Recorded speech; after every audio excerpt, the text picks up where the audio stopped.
ओम शांति। आज 24 अप्रैल 2024 की ईश्वरीय महावाक्य है। आज की मुरली का सार है, मीठे बच्चे, तुम सवेरे अमीर बनते हो, शाम को फकीर बनते हो। फकीर से अमीर, पतित से पावन बनने के लिए दो शब्द याद रखो, मन मना भव, मध्याजी भव। आज का प्रश्न, कर्म बंधन से मुक्त होने की युक्ति क्या है? उत्तर, पहला, याद की यात्रा तथा ज्ञान का स्मरण। दूसरा, एक के साथ सर्व संबंध रहे, अन्य कोई में भी बुद्धि न जाए। तीसरा, जो सर्वशक्तिमान बैटरी है, उस बैटरी से योग लगा हुआ हो, अपने ऊपर पूरा ध्यान हो, दैवी गुणों के पंख लगे हुए हों तो कर्म बंधन से मुक्त होते जाएंगे। धारणा के लिए मुख्य सार। पहला, खुशबूदार फूल बनने के लिए संग की बहुत संभाल करनी है। हंसों का संग करना है, हंस होकर रहना है। मुरली में कभी बेपरवाह नहीं बनना है, गफलत नहीं करनी है। दूसरा, कर्म बंधन से मुक्त होने के लिए संगम युग पर अपने सर्व संबंध एक भाव से रखने हैं। आपस में कोई संबंध नहीं रखना है। किसी हद के संबंध में लव रख बुद्धि योग लटकाना नहीं है। एक को ही याद करना है। आज का वरदान, परमात्मा लव में लीन होने व मिलन में मग्न होने वाले सच्चे स्नेही भव। स्पष्टीकरण, स्नेह की निशानी गाई जाती है कि दो होते भी दो न रहे, लेकिन मिलकर एक हो जाएं। इसको ही समा जाना कहते हैं। भक्तों ने इसी स्नेह की स्थिति को समा जाना व लीन होना कह दिया है। लव में लीन होना यह स्थिति है, लेकिन स्थिति के बदले उन्होंने आत्मा के अस्तित्व को सदा के लिए समाप्त होना समझ लिया है। आप बच्चे जब बाप के व रूहानी मासूक के मिलन में मग्न हो जाते हो तो समान बन जाते हो। स्लोगन, अंतर्मुखी वह है जो व्यर्थ संकल्पों से मन का मौन रखता है। अंतर्मुखी वह है जो व्यर्थ संकल्पों से मन का मौन रखता है।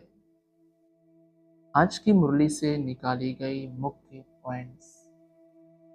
फकीर और अमीर की बातें तुम बच्चे संगम युग पर ही सुनते हो। यह दिल में धारण करना है। बरोबर भक्ति फकीर बनाती है, ज्ञान अमीर बनाता है। दिन और रात भी बेहद का है। फकीर और अमीर भी बेहद की बातें हैं और बनाने वाला भी बेहद का बाप है। बाप कहते हैं, बच्चे तुम सवेरे अमीर बन जाते हो, फिर शाम को फकीर बन जाते हो। कैसे बनते हो यह भी बाप समझाते हैं। फिर पतित से पावन, फकीर से अमीर बनने की युक्ति भी बाप ही बतलाते हैं। मन मना भव, मध्याजी भव, यही दो युक्तियां हैं। यह भी बच्चे जानते हैं, यह पुरुषोत्तम संगम युग है। अभी यह है पुरुषोत्तम संगम युग। अभी तुम बच्चों को पुरुषार्थ करना है, दैवी गुण के पंख भी धारण करने हैं, अपने ऊपर पूरा ध्यान देना है। याद की यात्रा से तुम पावन बनेंगे और कोई उपाय नहीं। बाप जो सर्वशक्तिमान बैटरी है उनसे पूरा योग लगाना है। उनकी बैटरी कभी ढीली नहीं होती। अगला, तुम बच्चे कर्म बंधन में आते हो। कितने कड़े बंधन हैं। इन कर्म बंधनों से मुक्त होने का एक ही उपाय है, याद की यात्रा। इसके सिवाय और कोई उपाय नहीं। जैसे यह ज्ञान है, यह भी हड्डियां नरम करता है। यूं तो भक्ति भी नरम बनाती है। कहेंगे यह बेचारा भक्त आदमी है, इनमें ठगी आदि कुछ भी नहीं है। परंतु भक्तों में ठगी भी होती है। अगला, हर एक आत्मा भिन्न नाम रूप देश काल में पाठ बजाती है। नाम रूप सब बदलता रहता है। यह तो बुद्धि में है, कैसे आत्मा एक शरीर छोड़ दूसरा लेती है। जरूर 84 जन्म, 84 नाम, 84 बाप बने होंगे। अंत में फिर तमोप्रधान संबंध हो जाता है। इस समय तुम्हारा संबंध सबसे छोटा है। सिर्फ एक बाप से सर्व संबंध है। दूसरा कोई से भी तुम्हारा बुद्धि योग नहीं है, शिवाय एक के। सतयुग में फिर इससे जास्ती है। हीरे जैसा जन्म तुम्हारा अभी है। हाईएस्ट बाप बच्चों को एडॉप्ट करते हैं, जीते जी गोद में जाना वर्षा पाने के लिए। सो अभी ही होता है। तुम ऐसे बाप की गोद में आए हो जिससे तुमको वर्षा मिलता है। अगला, पवित्र होकर वापस जाना है। ऐसे ऐसे विचार सागर मंथन करने से तुम बहुत रौनक में आएंगे। सतयुगी रौनक और कलयुगी रौनक में रात दिन का फर्क है। भक्ति मार्ग के समय है ही रावण का राज्य। पिछाड़ी में साइंस का घमंड भी कितना होता है, जैसे सतयुग से भेंट करते हैं। अगला, अभी पति से पावन बनाने वाला परमपिता परमात्मा शिव है। वह कहते हैं माम एकम याद करो तो पाप कट जाएंगे। याद में कोई तो आमदनी होगी ना। याद की रस्म अब निकली है। याद से ही तुम कितने ऊंच स्वच्छ बनते हो। जितनी जो मेहनत करेगा उतना ऊंच पद पाएगा। अगला, इन बातों से हमें कोई मतलब नहीं, क्योंकि बाप को नहीं जानते हैं। कोई फिर बाप की गोद से निकल माया की गोद में चले जाते हैं। वंडर है ना। बाप भी वंडरफुल तो ज्ञान भी वंडरफुल, सब वंडरफुल है। इन वंडर्स को समझने वाला भी ऐसा चाहिए, जिसकी बुद्धि इस वंडर में ही लगी रहे। अगला, बहुत बच्चे मुरली की परवाह नहीं करते हैं।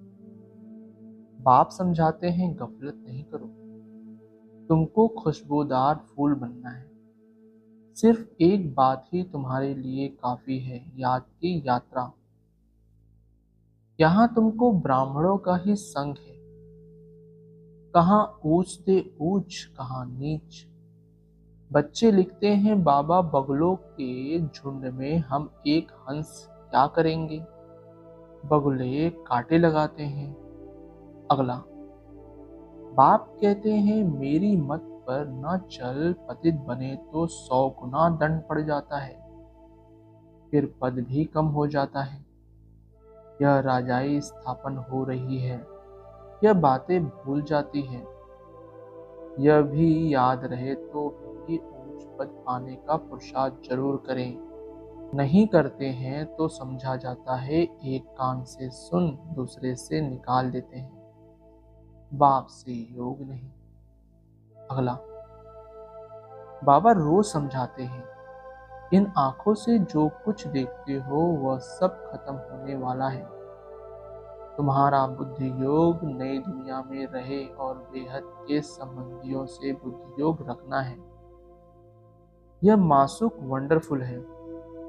भक्ति में गाते हैं, आप जब आएंगे तो आपके बिगर हम इसको भी याद नहीं करेंगे। अब मैं आया हूँ तो अब तुमको सब तरफ से बुद्धि योग हटाना पड़े ना। अगला, बेहद की बादशाही स्थापन होनी है।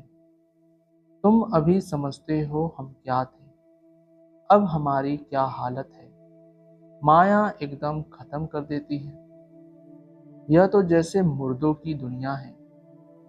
भक्ति मार्ग में तुम जो कुछ सुनते थे वह सब सत्य सत्य करते थे, लेकिन तुम जानते हो कि सच तो एक बाप ही सुनाते हैं। ऐसे बाप को याद करना चाहिए। अच्छा, ओम शांति मीठे बाबा, शुक्रिया बाबा। ओम शांति ब्राह्मण परिवार, ओम शांति।